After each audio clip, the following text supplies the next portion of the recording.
नमस्कार साथियों, एग्रीकल्चर उड़ान क्लासेस में आप सभी का एक बार फिर से स्वागत है। मैं वीरपाल सिंह आज आपके लिए लेके आया हूँ इंपॉर्टेंट क्वेश्चन जो आपके जेट के पेपर, आईसीआर, बीएचयू या फिर एग्रीकल्चर कॉम्पिटिटिव एग्जाम के सभी पेपरों के लिए सबसे ज्यादा इंपॉर्टेंट है। आज का पहला क्वेश्चन आपकी स्क्रीन के ऊपर आपको दिख रहा होगा भाई, बड़ा आसान सा क्वेश्चन है। आज का पहला क्वेश्चन है, भारत में सर्वाधिक अमरूद का उत्पादन किस राज्य में होता है भाई। बड़ा आसान क्वेश्चन था भाई ना, बिल्कुल सिंपल सा क्वेश्चन है कि भारत में सर्वाधिक अमरूद का उत्पादन किस राज्य में होता है। ऑप्शन है आपके पास उत्तर प्रदेश, मध्य प्रदेश, राजस्थान या पंजाब भाई। ठीक है जी, राजस्थान का आपको पता है कि राजस्थान में सर्वाधिक कहां होता है, इसके बारे में भी अपने डिस्कस करेंगे। अभी अपने क्वेश्चन फिलहाल की बात करते हैं कि सबसे ज्यादा अपने जो भारत है वो कहां पर होता है। तो सभी को पता है भारत में सबसे ज्यादा कहां पर होता है, यूपी के अंदर। यूपी के अंदर एक जगह है बड़ी फेमस भाई, जिसको आजकल अपने प्रयागराज बोलते हैं भाई। क्या बोलते हैं? प्रयागराज। ठीक है जी, और पहले इसको अपने क्या बोलते हैं, इलाहाबाद। यही वो जगह है जहां पर अच्छी गुणवत्ता के क्या है, भारत के अंदर सबसे अच्छी गुणवत्ता के जो अमरूद है वो पाए जाते हैं। तो इसका आंसर क्या रहने वाला है, उत्तर प्रदेश इसका आंसर रहने वाला है भाई। कि भारत में सबसे ज्यादा जो अमरूद का उत्पादन है वो कहां होता है भाई, वो होता है यूपी के अंदर भाई। यूपी में कहां होता है भाई, यूपी के अंदर होता है सबसे ज्यादा प्रयागराज के अंदर भाई। थोड़ा सा बेटा याद रखिएगा, ये भी आपके लिए इंपॉर्टेंट क्वेश्चनों में से एक है भाई। ठीक है जी, चलिए भाई अब देखो जी, उत्तर प्रदेश देखो, आपको सभी को पता उत्तर प्रदेश की बात करें तो उत्तर प्रदेश क्या है, आम के प्रोडक्शन में भी पहले नंबर पे भी है ना। आम के प्रोडक्शन की बात कर लो आप, गन्ने के प्रोडक्शन की बात कर लो आप ना, चावल के प्रोडक्शन की, चावल की बात कर ली क्षेत्रफल में, तो उसमें भी क्या उत्तर प्रदेश है। देखो बेर के अगर बारे में जब अपने पढ़ा था तो हमने पढ़ा था कि बेर सबसे ज्यादा कहाँ होता है भाई, बेर सबसे ज्यादा कहाँ पर होता है, मध्य प्रदेश के अंदर होता है भाई। ठीक है, माल्टा की बात करोगे आप या किन्नू की बात करोगे तो माल्टा और किन्नू पंजाब में सर्वाधिक होते हैं भाई। चलिए भाई नेक्स्ट क्वेश्चन देखते हैं, आसान सा क्वेश्चन। अमरूद का अन्य नाम क्या है भाई, अमरूद का अन्य नाम क्या है भाई। सीडियम गुआजावा है, एप्पल ऑफ ट्रॉपिक्स है, गरीब आदमी का सेब है। आसान सा क्वेश्चन था, बस क्वेश्चन समझना है। कई बार बच्चा यहां पर भी गलती कर देता है भाई। देखिए अमरूद का अन्य नाम पूछा हुआ, जिसमें ऑप्शन आपके सामने सीडियम गुआजावा, एप्पल ऑफ ट्रॉपिक्स, गरीब आदमी का सेब भाई। चलिए बड़ा आसान क्वेश्चन था ये भी, बस क्वेश्चन बताया ना, आपको सोच समझ के आंसर देना होता है। कई बार स्टूडेंट क्या करता है, ये क्वेश्चन देखा अमरूद का अन्य नाम सीडियम गुआजावा। देखो सीडियम गुआजावा क्या है, अमरूद का वानस्पतिक नाम है ना। अमरूद का क्या है, वनस्पतिक नाम है। तो बच्चा क्या करता है, यहीं पर गलती कर देता है, सिर्फ सीडियम गुआजावा का आंसर टिक कर देता है। लेकिन आपको सभी को पता है कि एप्पल ऑफ ट्रॉपिक्स भी किसे कहा जाता है भाई, एप्पल ऑफ ट्रॉपिक्स भी अमरूद को कहा जाता है। और गरीब आदमी का सेब भी किसे कहा जाता है, अमरूद को ही कहा जाता है।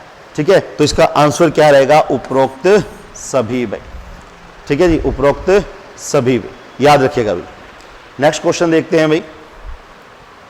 देखिए नेक्स्ट क्वेश्चन है, अमरूद के प्रवर्धन की व्यवसायिक विधि क्या है भाई। अमरूद के प्रवर्धन की व्यवसायिक विधि क्या है, बीज के द्वारा, कठोर कास्टीय कलम के द्वारा, ढेरी दाब विधि या विनियर ग्राफ्टिंग भाई। मतलब सीड के द्वारा प्रवर्धन होता है, इसमें प्रोपेगेशन होता है, या हार्डवुड कटिंग के द्वारा प्रोपेगेशन होता है, या स्टूलिंग या माउंट लेयरिंग बोलते हैं उसके द्वारा प्रवर्धन होता है, या विनियर ग्राफ्टिंग के द्वारा प्रवर्धन होता है। देखिए अपने सबके बारे में बात करते हैं भाई। सबसे पहले अपने बात करते हैं विनियर ग्राफ्टिंग के बारे में। तो सभी को पता है कि विनियर ग्राफ्टिंग का नाम आते ही किसका नाम आता है, आम का। क्योंकि आम के प्रोडक्शन की व्यवसायिक विधि क्या है भाई, आम के प्रोडक्शन की व्यवसायिक विधि विनियर ग्राफ्टिंग तो है। बीज आपको पता नहीं कितनी बार बेटा बता दिया कि पपीता है, फालसा है, नारियल है और सुपारी है। इनके प्रवर्धन की अगर मैं बात करूं व्यवसायिक प्रवर्धन की, तो बीज द्वारा होता है भी। कठोर कास्टीय कलम किसमें होता है भी, एक तो अनार में होता है और एक अपने अंगूर की बात करते हैं तो उसमें भी कठोर कास्टीय कलम का नाम ही आता है। तो बचा क्या, ढेरी दाब विधि। तो आंसर क्या रहेगा, ढेरी दाब विधि। देखो क्या होता है ढेरी दाब विधि, उसकी भी बात करते हैं। देखिए अमरूद का जो बीज होता है काफी हार्ड होता है बेटा, अमरूद का जो बीज होता है काफी हार्ड होता है, जल्दी से अंकुरित नहीं होता। इसलिए क्या करते हैं, जो अमरूद होता है, अमरूद के बीज को 5-1 मिनट के लिए पानी में बॉईल करते हैं। उबालने के बाद अपने क्या करते हैं, उस बीज को जमीन में लगा देते हैं भाई।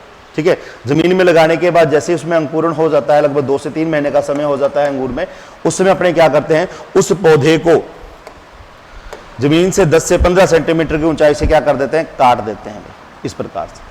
ठीक है, काटने के बाद इसके ऊपर क्या ढेरी बना देते हैं मिट्टी की, जिसे माउंट भी कहा जाता है भाई, या स्टूलिंग भी कहा जाता है।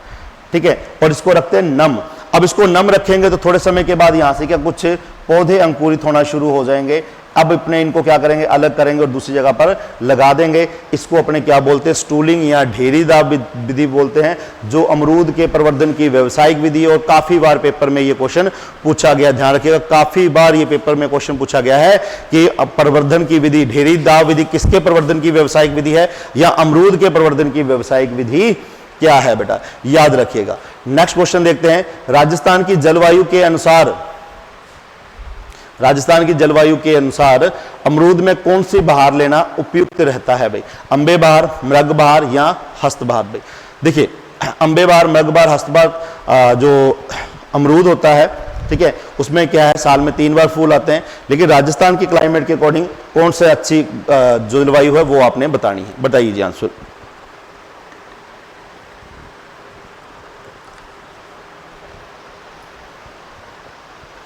देखिए भाई, मैं फूल आने के समय के बारे में बता देता हूं, फिर आप आंसर कीजिए। अंबे बहार में फूल आते हैं भाई फरवरी मार्च में, फरवरी मार्च में, ठीक है जी। मृग बहार की बात करते हैं तो मृग बहार में फूल आते हैं जून जुलाई में, और हस्त बहार में फूल आते हैं अक्टूबर नवंबर में। अब देखो भाई, अब पूछा है कि राजस्थान की जलवायु के अनुसार अमरूद की कौन सी बहार लेना उपयुक्त है। अब देखो, ऐसा मौसम जिसमें देखो पानी अच्छा हो अपने पास, वो ही बहार सबसे अच्छी मानी जाएगी। और पानी यहाँ पर कहाँ पर दिख रहा होगा आपको भाई, जून जुलाई का मौसम जो है वो मानसून का ही मौसम होता है, इसलिए मृग बहार जो है वो सबसे अच्छी होती है। ऐसे जो फल होते हैं उनकी गुणवत्ता अच्छी नहीं होती, देखो गुणवत्ता अच्छी नहीं होगी, लेकिन क्या है, लेकिन बहार कौन सी ली जाती है, अपने यहाँ पर मृग बहार ही ली जाती है, याद रखिएगा भाई, ठीक है। बाकी आगे आपके क्वेश्चन है उसके अंदर अपने और डिस्कस करते रहेंगे। नेक्स्ट क्वेश्चन है, राजस्थान में अमरूद का उत्कृष्टता केंद्र कहां पर है। देखो, राजस्थान में अमरूद का उत्कृष्टता केंद्र कहां पर है, जयपुर में, बूंदी में, धौलपुर या टोंक में। फटाफट से आंसर करना, बड़ा आसान क्वेश्चन था ये, पेपर के अंदर ऐसा क्वेश्चन जरूर पूछा जाता है भाई, बड़ा आसान। जयपुर है, बूंदी है, या कौन सा है भाई, चलिए भाई, बड़ा आसान। देखो, अपने एक नाम पढ़ते हैं हमेशा, बस्सी, एक नाम पढ़ते हैं अपने छत्रपुरा, एक नाम आप अपने पढ़ते हैं खेमरी, और एक नाम पढ़ते हैं देवड़ावास। लीजिए भी, और आसान कर दिया आंसर। अब आप आराम से बता सकते हो कौन सा आंसर इसके अंदर से सही माना जाएगा। बिल्कुल भाई, बताइए जी। चलिए भाई, कोई दिक्कत वाली बात नहीं है, आराम से। देखो, सिंपल से क्वेश्चन होते हैं। देखो, बस्सी की बात करें तो बस्सी में अनार का उत्कृष्टता केंद्र है। किसका है भाई, अनार का उत्कृष्टता केंद्र है, ठीक है। अगर मैं छत्रपुरा की बात करूं, बूंदी की बात करूं, तो बूंदी में सब्जियों का उत्कृष्टता केंद्र है। अब खेमरी को तो सारे जानते हैं भाई, खेमरी सब जानते हैं भाई। खेमरी में किसका है, आम का है भाई। और देवड़ावास टोंक में किसका है, अमरूद का है। तो क्वेश्चन क्या पूछा हुआ था कि राजस्थान में अमरूद का उत्कृष्टता केंद्र कहां पर है, तो देवड़ावास टोंक, ध्यान रखना भाई, देवड़ावास टोंक के अंदर है भाई ना। आसान सा क्वेश्चन था। अमरूद की बीज रहित किस्म है भाई, अमरूद की बीज रहित किस्म है हप्सी, हरीजा, लखनऊ 49 या बेहद कोकोनट। अमरूद की बीज रहित किस्म कौन सी है, बड़ा आसान क्वेश्चन। अमरूद की नाम से पता लग जाएगा भाई आपको कि अमरूद की बीज रहित किस्म कौन सी है भाई, बड़ा आसान क्वेश्चन था भाई। देखो, अपनी किस्मों के बारे में बात करते हैं, आंसर अपने आप आपको मिल जाएगा। देखो, हप्सी की बात करें तो इसका जो फलगुदा पल्प होता है, फलगुदा लाल रंग का होता है,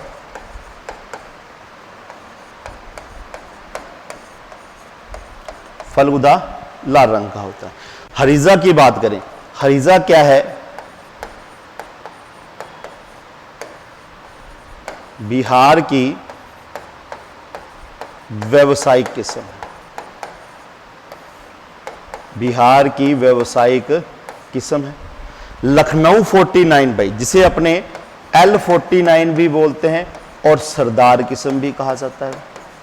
L49 भी बोलते हैं और सरदार किस्म भी। देखो बेहद कोकोनट, कोकोनट देखा ना, कोकोनट में बिल्कुल छोटा सा बीज होता है ना, कोकोनट में होता है ना बीज बिल्कुल छोटा सा। तो अपने क्या समझ लेना है कि अमरूद की बीज रहित किस्म कौन सी है, कोकोनट। बोले तो बेहद कोकोनट, इसमें बीज नहीं होता। एक ध्यान रखना, अर्का मर्दुला भी किस्म आएगी भाई, वो भी बीज रहित है और बोनी किस्म है, ध्यान रखिएगा भाई। चलिए भाई नेक्स्ट क्वेश्चन देखते हैं। अमरूद में ब्रोंजिंग किस पोषक तत्व की कमी से होता है? बोरोन की कमी से, कैल्शियम की कमी से, जिंक की, या मोलिब्डेनम? ब्रोंजिंग भाई, ब्राउनिंग, ब्रोंजिंग भाई।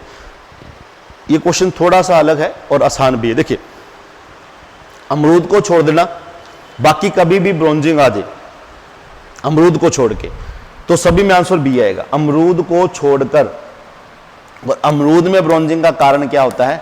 जिंक। अमरूद में ब्रोंजिंग का कारण क्या होता है बेटा? जिंक, याद रखिएगा।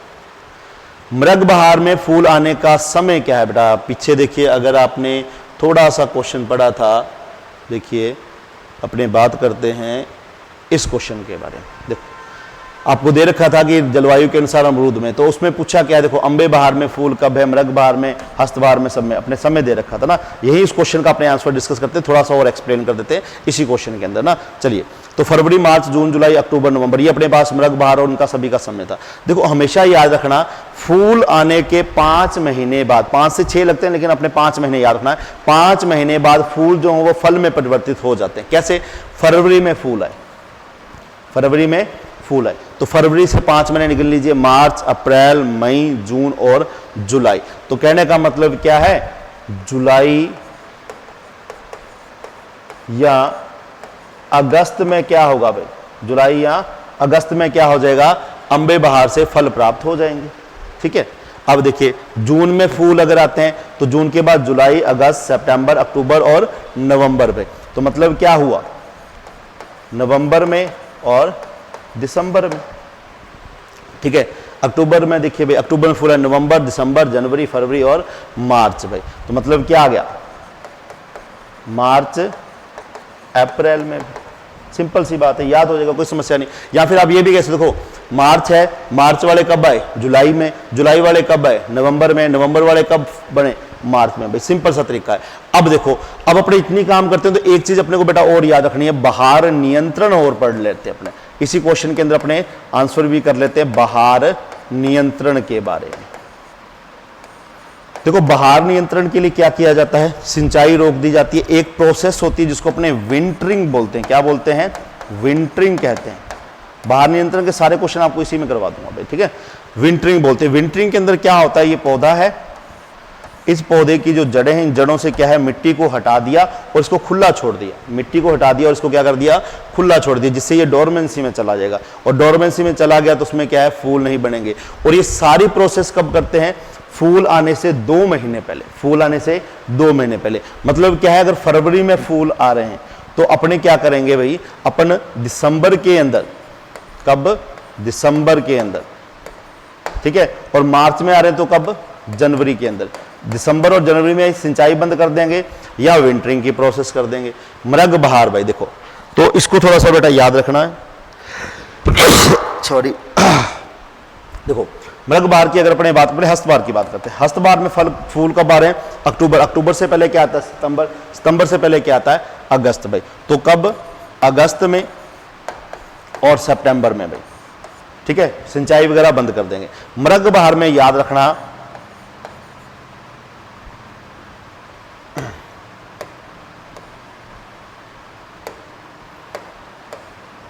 मृग बहार में याद रखना अप्रैल का 3रा सप्ताह। विंटरिंग वगैरह सारी प्रोसेस इसी में अपने करेंगे। तो ये आपकी सारी बहार ऐसी की ऐसी अपने याद करनी है भाई। अब देखिए क्वेश्चंस के बारे में डिस्कस कर रहे हैं। जो क्वेश्चन अपने सामने था ये ला भाई। मृग बहार में फूल आने का समय क्या है भाई? जून जुलाई। कब का समय है? जून जुलाई का समय है बेटा। हर कोई जानता है। अभी अपने पीछे क्वेश्चन के अंदर इसका सारा डिस्कशन किया था भाई। आराम से ये याद हो जाएगा भाई ना, कोई समस्या वाली बात ही नहीं है भाई। चलिए भाई नेक्स्ट क्वेश्चन देख लेते हैं। अमरूद की इलाहाबाद सफेदा किस्म में बहार नियंत्रण हेतु कितने प्रतिशत यूरिया के घोल का छिड़काव किया था? 2%, 5%, 10% या 20% है भाई। अच्छा क्वेश्चन है भाई। अमरूद में ध्यान रखिएगा, अमरूद की कुछ स्पेशली किस्मों के अंदर क्या है, स्पेशली जो किस्में हैं उसके अंदर क्या करते हैं, अपने बहार नियंत्रण के लिए यूरिया के घोल का छिड़काव करते हैं भाई, यूरिया के घोल का छिड़काव करते हैं।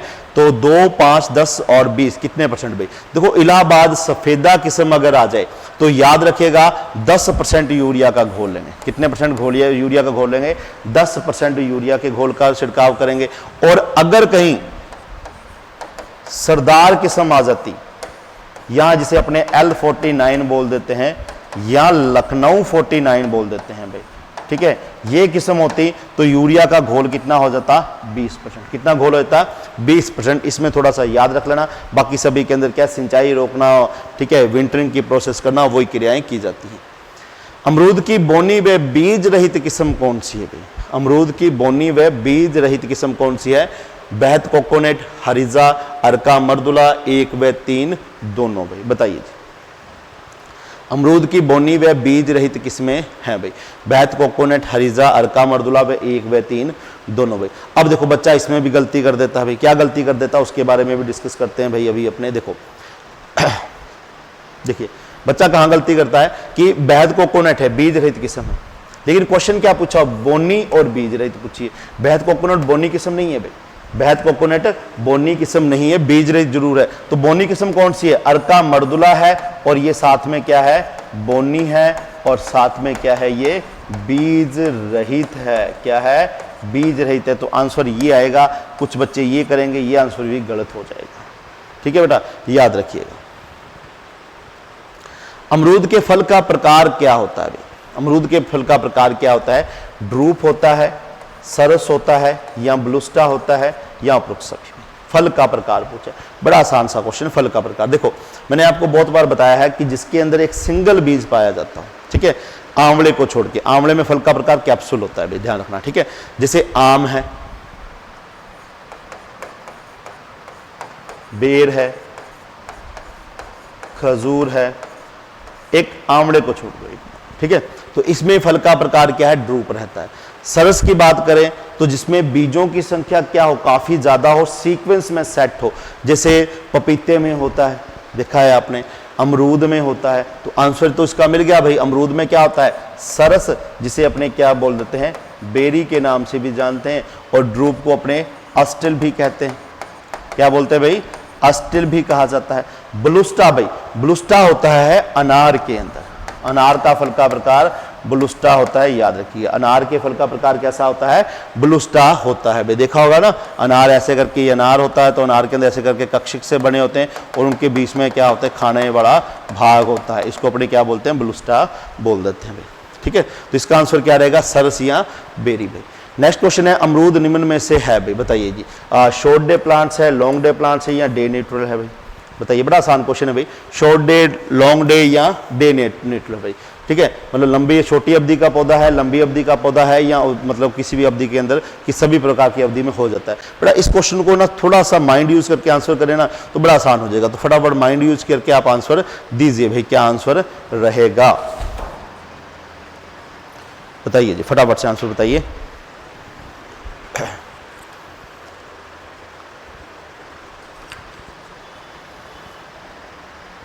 देखो, इसमें गर्मी में भी फूल आ रहे हैं, सर्दी में भी फूल आ रहे हैं, गर्मी में फल बढ़ रहे हैं, सर्दी में भी फल बढ़ रहे हैं, हर मौसम में फल बढ़ रहे हैं। तो लॉन्ग डे शॉर्ट डे वाला तो रहा नहीं, कहा क्या हो गया? Day neutral. सिंपल सी बात है भाई ना, तो आंसर हो जाएगा। L49 नाम से किस किस्म को जाना जाता है भाई? देखो, अब L49 का नाम पूछा हुआ है, आपको अभी बता के गए थे। L49 को सरदार भी बोलते हैं, लखनऊ 49 भी बोलते हैं। तो आंसर क्या रहेगा? ए और बी दोनों रहेगा। ए और बी दोनों आंसर रहेगा। नेक्स्ट क्वेश्चन है, अमरूद की किस किस्म में सर्वाधिक विटामिन सी पाया जाता है? हाँ, ये क्वेश्चन अच्छा है। अमरूद में की कौन सी किस्म है जिसमें सर्वाधिक विटामिन सी पाया जाता है भाई? ठीक है, लगभग 299 मिलीग्राम प्रति 100 ग्राम। देखो, विटामिन सी की बात जब अपने करते हैं ना बेटा, याद रखिएगा, विटामिन सी की अगर अपने बात करते हैं तो सबसे ज्यादा किसमें होता है? बारबेंडेंस या बारबेडोज चेरी में। कितना होता है? 2000 मिलीग्राम प्रति 100 ग्राम। उसके बाद नाम आता है आंवले का। आंवले में होता है 600 मिलीग्राम प्रति 100 ग्राम। यहाँ पर सिर्फ पूछा है कि विटामिन सी अमरूद के अंदर, वैसे अमरूद में 299 मिलीग्राम प्रति 100 ग्राम होता है, ध्यान रखिएगा। इसमें सिर्फ पूछा हुआ है कि सबसे ज़्यादा आंवले की जो सबसे ज़्यादा अमरूद की जो किस्म है जिसमें सबसे ज़्यादा विटामिन सी पाया था वो कौन सा है? बहद। ये बेहद है भाई, ध्यान रखना, ठीक है। बहद कोकोनट है, अर्का अमूल्य है, हिसार सुरका या हफ्सी है। तो याद रखिएगा बेटा, हफ्सी किस्म है जिसमें सर्वाधिक विटामिन सी पाया था। अमरूद की किस्मों में सर्वाधिक विटामिन सी इसी में होता है। पाइनएप्पल स्टार किसकी किस्म है? बेर की, अनार की, आंवले की या अमरूद की? बताइए। बहुत आसान। अब तो देखो अपने पड़ी अमरूद के बारे में रहे हैं तो सिंपल सा आंसर क्या आ जाएगा? अमरूद आ जाएगा बेटा। क्या आ जाएगा? अमरूद आ जाएगा। तो ये थे अपने अमरूद के कुछ इंपॉर्टेंट क्वेश्चंस भाई, ठीक है। बाकी कुछ क्वेश्चन ऐसे ही आपको इस चैनल पे के माध्यम से मिलते रहेंगे भाई। बाकी आपकी सारी क्लासें चलती रहें। अपने दोस्तों के साथ वीडियो को लाइक और शेयर करना बिल्कुल ना भूलें भाई, ठीक है, जिससे हमारा भी हौसला बढ़ेगा और आपका भी हौसला। जल्दी ही लेके आते हैं आपके लिए एक नई क्लास। तब तक के लिए जय हिंद, जय भारत।